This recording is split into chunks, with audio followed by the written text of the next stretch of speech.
Sebenarnya, apakah yang dimaksud kebangkitan Nusantara itu?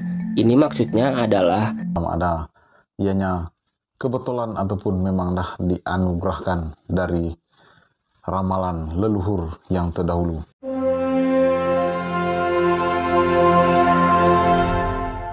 Salam sejahtera, salam damai, dan salam persaudaraan guys. Welcome back to Freelin Channel. Apa kabar kalian semuanya yang berada di Malaysia, Indonesia, dan di seluruh dunia? Aku doakan kalian semuanya sehat selalu, murah rezeki, dan dipanjangkan umur. Oke guys, di video kali ini aku ingin mereaksi satu video yang datangnya dari channel Sakral Channel. Pelik nama ada nih. Nama channel ini Sakral Channel yang berjudul 9 Tanda Kebangkitan Nusantara Menjadi Mercusuar Dunia Sudah Dimulai. Wow, menarik dia punya tajuk nih. 9 Tanda Kebangkitan Nusantara. Ayo guys, kita langsung terus ke video Sakral Channel nih. Kita tengok seperti mana informasi dah. Tapi jangan lupa untuk memberi dukungan kalian dengan menekan tombol subscribe, like, komen, dan share untuk Sakral Channel. Ayo guys, kita tonton video ini bersama-sama. Kita mulakan reaction kita dengan hitungan 1, 2, 3. apakah kalian sadar bahwa kebangkitan Nusantara sedang terjadi saat ini? Ataukah kalian sudah bisa merasakannya? Bahwa Nusantara yang selama ini sedang terpuruk, kini sedang bangkit dari tidurnya menuju era keemasannya. Menarik, channel yang menarik. Sakral Channel, subscribe guys, support beliau.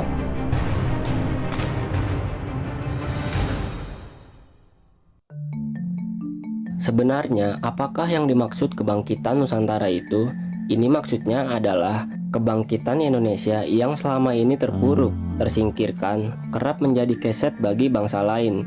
Sejarah asli leluhur yang sudah diburamkan oleh penjajah sehingga Indonesia kehilangan jati dirinya, yang tertidur pula selama ratusan tahun. Kini mulai bangun dari tidur panjangnya dan mulai bangkit untuk menunjukkan kepada dunia bahwa Indonesia bukanlah bangsa ecek-ecek.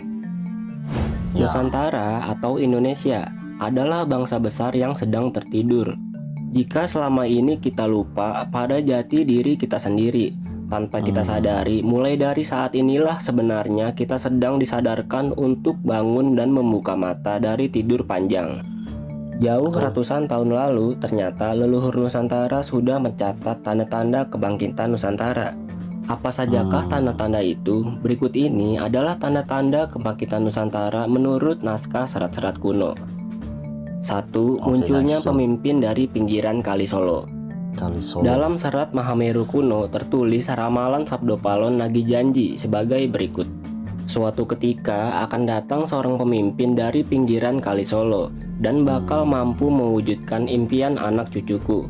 Pemimpin itu memberikan hak-hakku yang sebelumnya direbut bangsa keturunan Kurawa. Dan di tempat yang barulah seluruh dunia akan dibuat silau dengan cahaya Nusantara.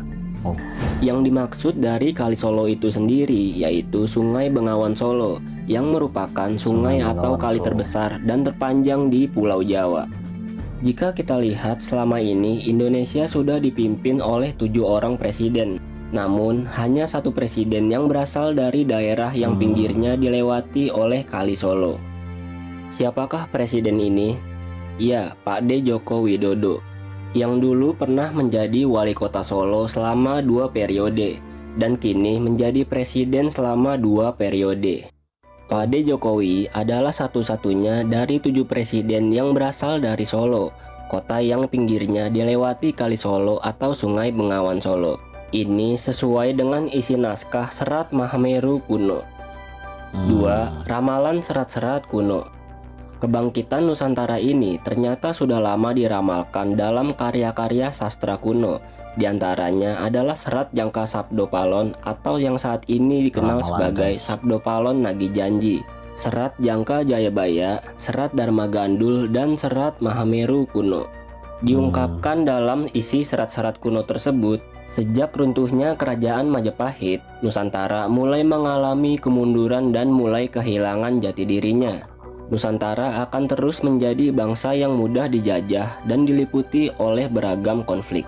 Kelak 500 tahun kemudian, jati diri Nusantara akan bangkit dan berjaya menuju era kemasannya kembali, hingga Nusantara menjadi mercusuar dunia. Seluruh dunia akan dibuat terpukau oleh kemilau kejayaan Nusantara. Setidaknya begitulah yang diungkapkan oleh Eyang Semar yang tertulis dalam serat-serat tersebut. Eyang Semar merupakan sosok gaib yang sangat dihormati di tanah Jawa. Beliau telah diutus turun ke bumi untuk menjadi pamomong para kesatria. Sekarang mari kita hitung berdasarkan tahunnya. Dalam serat tersebut diungkapkan Nusantara akan bangkit setelah 500 tahun dari runtuhnya Majapahit. Sejarah Majapahit sendiri benar-benar mengalami keruntuhan pada tahun 1527 setelah diserang Kerajaan Demak di bawah pimpinan Sultan Trenggana. Maka era keemasan kebangkitan Nusantara setelah 500 tahun dari keruntuhan Majapahit yaitu dimulai dari abad ini. Mulai tahun-tahun ini juga Nusantara sudah mulai menampakkan tanda-tanda kebangkitannya. 3. Berdirinya Garuda Wisnu Kencana di Pulau Dewata. Dalam serat Mahameru kuno juga disebutkan pertanda yang pas dari kejadian di Indonesia akhir-akhir ini, yaitu berdirinya Garuda Wisnu Kencana di Pulau Dewata atau Bali. Dan hal ini tertulis jelas dalam serat kuno tersebut sebagai berikut. Ingat, berdirinya Garuda Wisnu Kencana di Pulau Mahadewa akan mengawali tonggak dunia Nusantara telah lahir kembali. Pulau Mahadewa ini banyak ditafsirkan sebagai Pulau Bali, karena julukan Pulau Bali memang Pulau Dewata. Patung Garuda Wisnu sendiri selesai dibangun pada tahun 2018, tepat di bawah kepemerintahan Joko Widodo. Kebetulan atau bukan? Ingat, di dunia ini tidak ada yang namanya kebetulan, karena semuanya sudah tertulis di Lauhul Mahfuz dan sudah direncanakan oleh Yang Maha Kuasa. 4. Dibubarkannya HTI dan FPI sebagai penanda pemberantasan terhadap ideologi asing. Sebagai negara yang memiliki sumber daya alam yang melimpah, bukan rahasia umum lagi jika Indonesia menjadi incaran banyak negara asing. Penjajahan memang sudah ditiadakan sejak Perang Dunia berakhir. Namun masih ada 1001 cara bagi bangsa asing dan elit-elit kapitalis asing untuk menguasai Indonesia. Mereka sudah menerapkan strategi seperti, jika tidak bisa menjajah Indonesia secara langsung, maka kuasailah perpolitikan di Indonesia dari dalam. Rusaklah jiwa nasionalisme generasi anak muda, belokkan sejarahnya dan sembunyikan sejarah asli Indonesia yang sebenarnya. Salah satu metode penguasaan ini adalah dengan memasukkan ideologi-ideologi asing ke dalam Indonesia.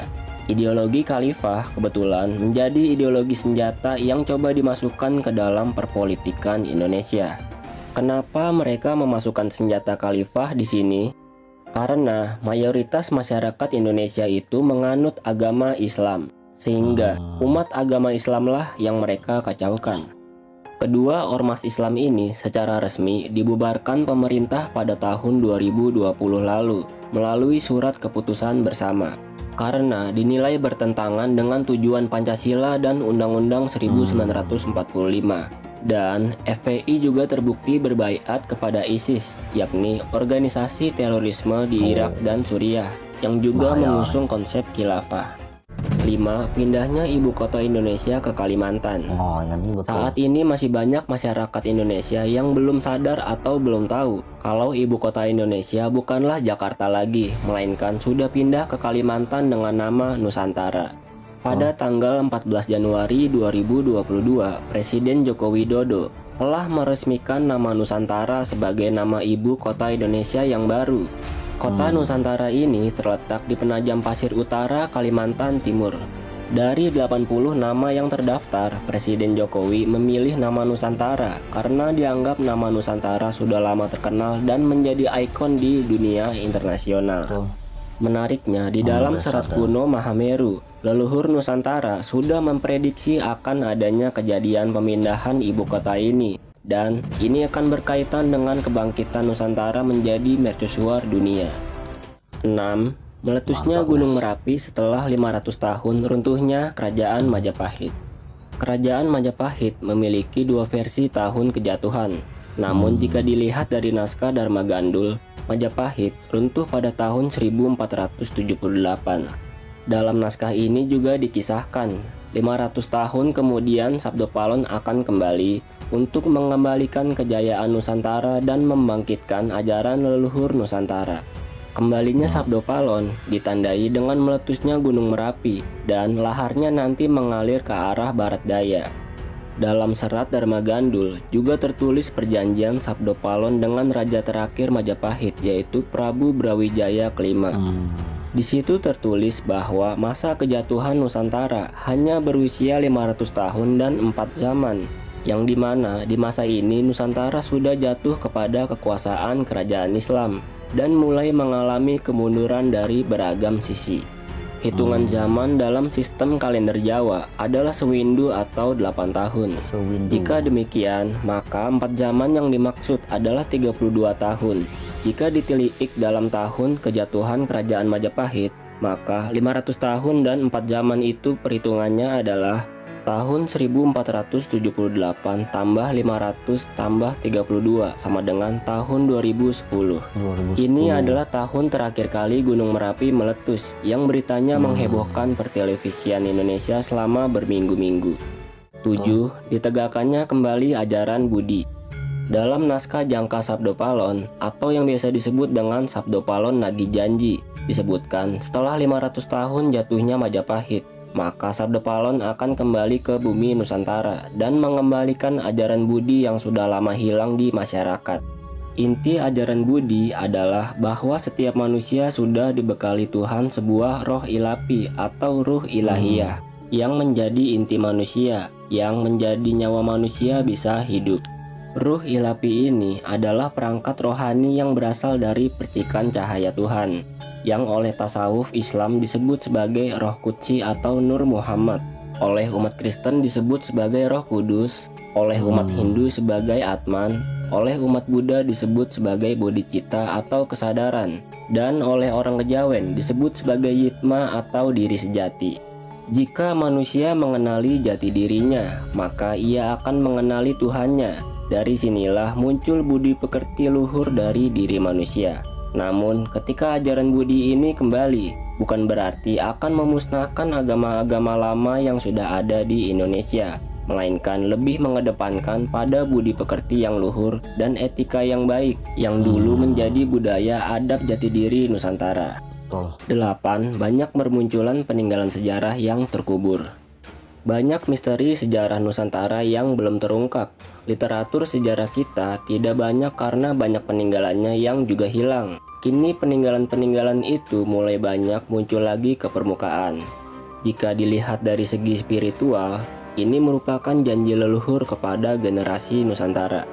Nanti 500 tahun setelah jatuhnya Majapahit, akan muncul kembali peninggalan kejayaan Nusantara masa lalu ke permukaan bumi. Ini bertujuan agar generasi Indonesia bisa menelitinya, sehingga ketahuanlah bagaimana sejarah Nusantara yang sebenarnya di masa lampau. Karena dengan memahami sejarah Nusantara, maka Indonesia akan satu langkah lebih maju dalam memahami jati dirinya.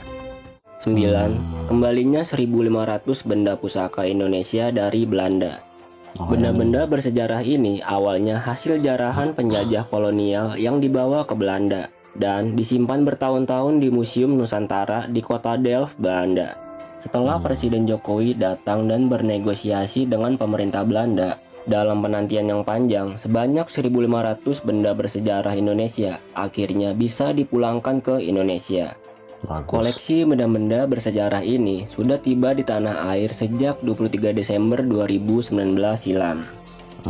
Dari tanda-tanda tersebut sudah menunjukkan bahwa kebangkitan Nusantara untuk menjadi mercusuar dunia seperti yang dijanjikan para leluhur secara perlahan sudah menunjukkan bukti-buktinya. Bagaimana menurut kalian? Jika ada tambahan silakan tulis di kolom komentar.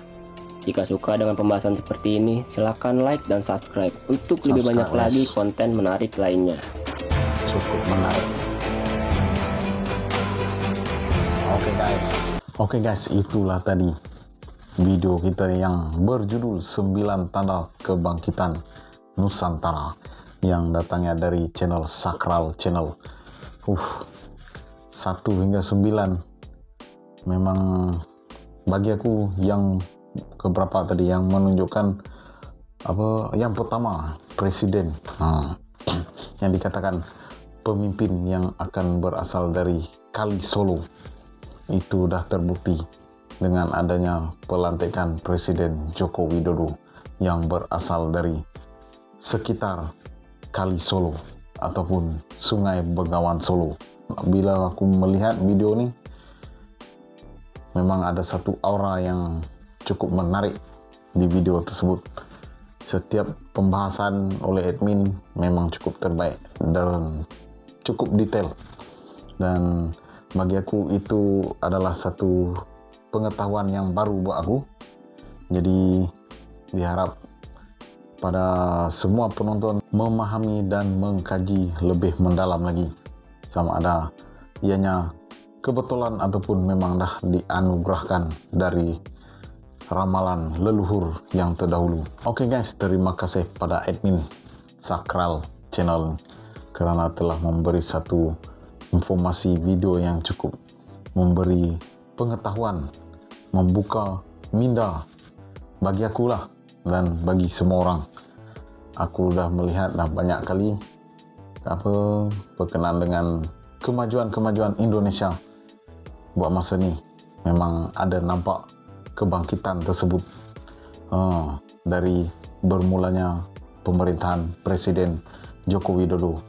Indonesia dah mula melangkah satu demi satu untuk menuju ke satu puncak yang akan lebih mengagungkan Indonesia di satu masa akan datang. Oke guys, sekian saja dulu video kita pada kali ini. Kita jumpa di video selanjutnya. Aku Friendly Channel minta pamit dulu. Jangan lupa untuk memberi dukungan kalian kepada Sakral Channel. Apapun, aku nak ucapkan ribuan terima kasih pada anda semua karena terus menyokong Friendly Channel. Oke guys, salam sayang buat warga Malaysia, Indonesia dan di seluruh dunia. Salam damai, salam persaudaraan, Lansar Tarigas. Baby, you give me ice and fire. You're giving me wind and rain. You're some kind of butterfly.